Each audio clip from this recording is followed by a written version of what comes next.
Good afternoon, everyone. Mr. Ryan, climbing Cadillac Mountain. That's the story for today. Climbing Cadillac Mountain.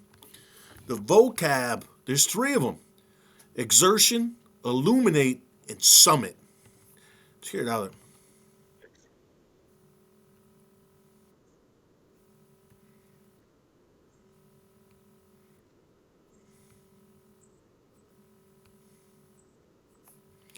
Okay, think about it for a second. Do you know the words? Have heard or know something about or know it well? Those three, try to figure them out. And we'll see if we can match these words. Where would light go?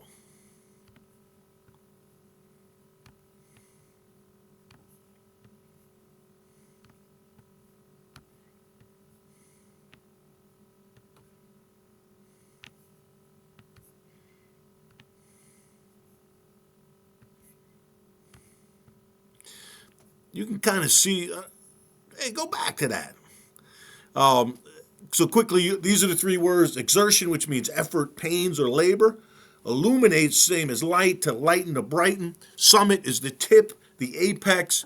If it's a mountain, it's probably the top of the mountain. So I'm gonna read this along, follow it. First, let me just go through it so we know it's about a mountain. If there's any words here,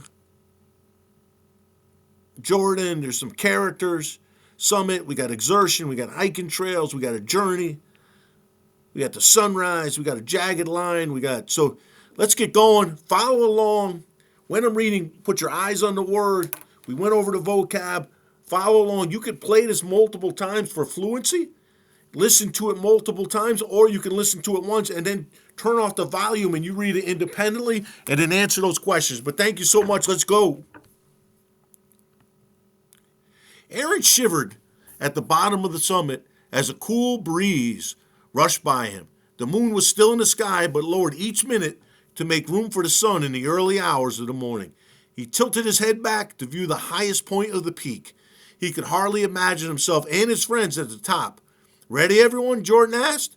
She was one of the best climbers in the group and had agreed to lead the crew of 5 up to the top of Cadillac Mountain in Acadia National Park, the highest peak, it's way up there, of the eastern Atlantic coast and one of the first places to see sunrise in the United States. Aaron had never climbed a mountain this size before. In fact, this was only the third time he had climbed in his life, and the 2 previous times were to train for the long hike on which he was about to embark. Instead, the 10th grader spent all his free time drawing, painting, and sculpting. He was the artist in his family, hardly ever had to pay attention in gym class or played sports with his friends. He was good with his colors and shapes, but not football or baseball. This was a special occasion. He wasn't about to hike 4 miles to the top of the mountains just for fun. He was climbing for a purpose. Jordan patted Aaron on his back and snapped him out of his trance. Tagging behind her was her mom with a huge smile on her face. She gave Aaron a wink as she passed him.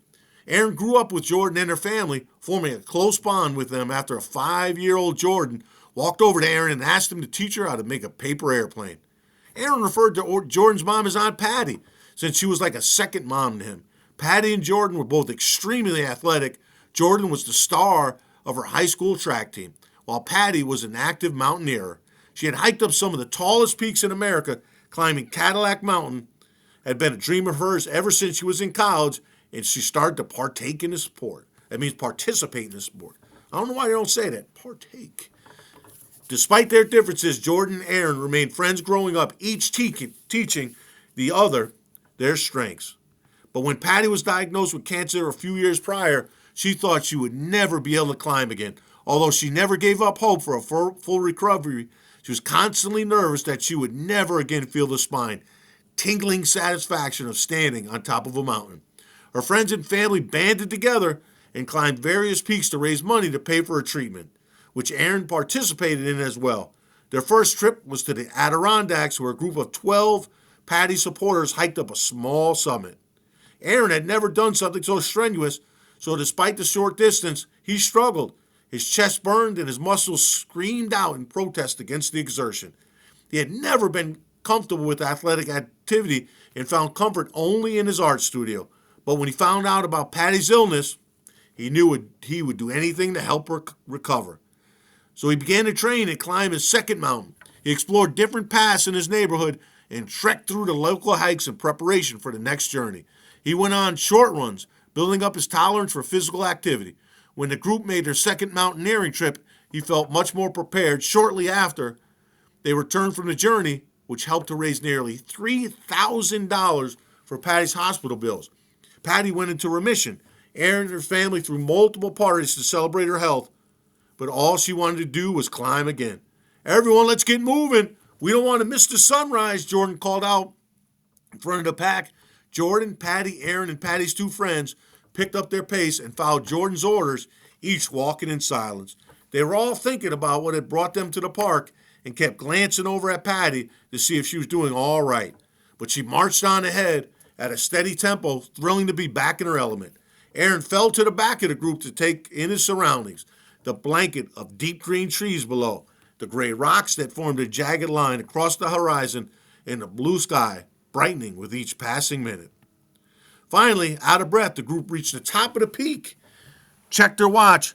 5:53, just 5 minutes before sunrise, she said. Patty took a seat on the rocky ground. I can't believe we're really here, she whispered. Everyone sat beside her and waited and watched for the sun to peak above the horizon. When he did, they all let out a gasp. A bright, illuminated orange ball rose above the horizon, seemingly rising out of the ocean. The group remained silent as the sky changed colors, the orange from the sun blending with the blue hues of the sky, then forming pink streaks casting purple shadows of the sea and clouds. It seemed to change every second, Erin thought. Patty broke her silence. Thank you, everyone, for coming. Erin noticed tears coming from her eyes. Her daughter and friends placed their hands on her back and each leaned in. This was a great story, which was a lot more than just climbing Cadillac Mountain. Think about it. Who are the characters? Where is the setting? What's the main idea? What are some of the supporting ideas? Why did they make this trek up Cadillac Mountain, man? Keep going, everyone. Keep reading. Keep listening to reading. Keep looking at the vocab. Let's go.